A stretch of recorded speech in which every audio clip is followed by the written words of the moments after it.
Hi, my name's Phil. I like talking about politics. So, to lose one councillor may be unfortunate. To lose over a dozen to criminality and scandal looks like carelessness. So said Oscar Wilde on one of his off days. But this has been what's happening to Nigel Farage and Reform UK. Theirs is not the fracturing alliance like the Tories or Labour. Reform UK is supposed to be the growing movement, united by a shared sense of national loss. So how come they're losing so many of their only very recently acquired councillors? But first, for daily news and politics, please click the subscribe button to stay notified. So earlier this year, in May, Reform UK won a huge number of new councillors. In fact, it wasn't just a hefty boost to their councillor numbers. They won enough in some areas to take over entire councils overnight. This has predictably led to paralysis in local government in those areas where they excuse their lack of improvement to public services by boasting about flag wars. But Reform UK seem to be losing councillors as quickly as they've gained them. Some stood down pretty much immediately when they realised they'd have to do some work in the role. Others have run into trouble though.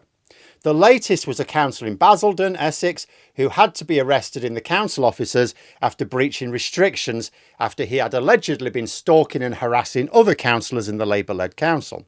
Obviously, we'll have to wait for the legal process to find out the details of what's been going on there, but there have been others. There was a Reform UK councillor who worked for Reform MP Sarah Pochin before winning her own seat in the local elections. She was charged with assault and criminal damage at a Pride event. Now, you wouldn't normally see a Reform goon anywhere near a Pride event. So what was she doing there? I mean, that's anyone's guess. If she's going to insist she didn't go there specifically to cause trouble. After all, it can't have been to protest about the Pride event, can it? Aren't they all about free speech without restrictions? Another Reform councillor is facing trial for threatening to kill his wife.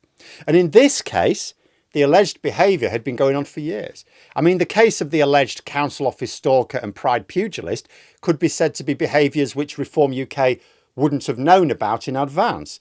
I mean, if we're going to be fair, a Labour MP was convicted for assaulting a constituent, and you wouldn't blame Labour's vetting process for that.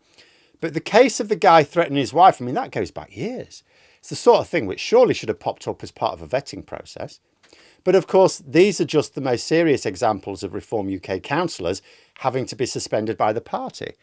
Aggressive or violent criminal behaviour. But there have been many other councillors suspended by the party since their election just a few months ago. Most of them have been dropped by the party after expressions of racism, which even Nigel Farage can't downplay.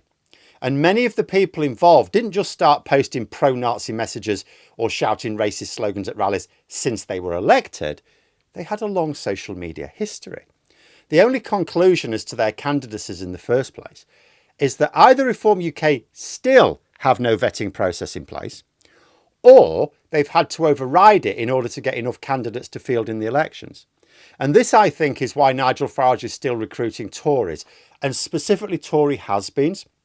Getting active defections is one thing. I said last year, when Farage was trying to persuade both Tory councillors and MPs alike that those defections make a lot of sense. You get more politicians without having to go to the hassle of fighting an election. Brilliant. You get someone who is well known and maybe even locally popular. And you get someone with the experience of how to stay on the right side of the line when it comes to expressing controversial views. But Farage has been accepting lots of defections from Tories who've already relinquished their seats or lost them last year. Why do that? There are some in Reform UK who think they've already taken in too many. They're trying to give the impression that they are completely different to either Labour or the Conservatives. Yet, they're chock full of former Tories. But Farage keeps accepting them. The latest big name was Nadine Dorries. Why? Well, the loss of so many councillors to resignation, criminal charges or suspension for racism is probably why. You can point to the councillors which Labour or the Tories have been losing recently as well, but those have been to resignation due to a fracturing political landscape, and they've been around for much longer. Reform UK have only just gained a significant number of councillors, and still well short of either of the two big parties, yet they're losing them very rapidly. Reform UK are a growing party, not one questioning its direction, and Reform UK aren't losing councillors to dissatisfaction with certain policies or positions, but they're having to actively drop them because of their behaviour. Reform UK are unable to attract large numbers of candidates who can be trusted not to shit the bed. And the party needs way more candidates over the next few years. Can they really afford for the stories of attempted wifey-side and Nazi support to snowball with each new cohort? After all, imagine Reform UK at the next general election. They'll have gone through several years of local elections with hundreds of candidates needed, a dozen of so-called councillors having to be suspended because it turns out they've supported Hitler or are in the habit of beating people up. That can be dismissed as a few bad apples, right? You chuck them out the barrel and you get away with it. But if there's a list of like 100 of them, that could be different. That starts to look like a feature rather than a bug within the party. Whereas former Tories, even those who've had their time, they've all been vetted by a more professional party. They know what they can and can't say in public.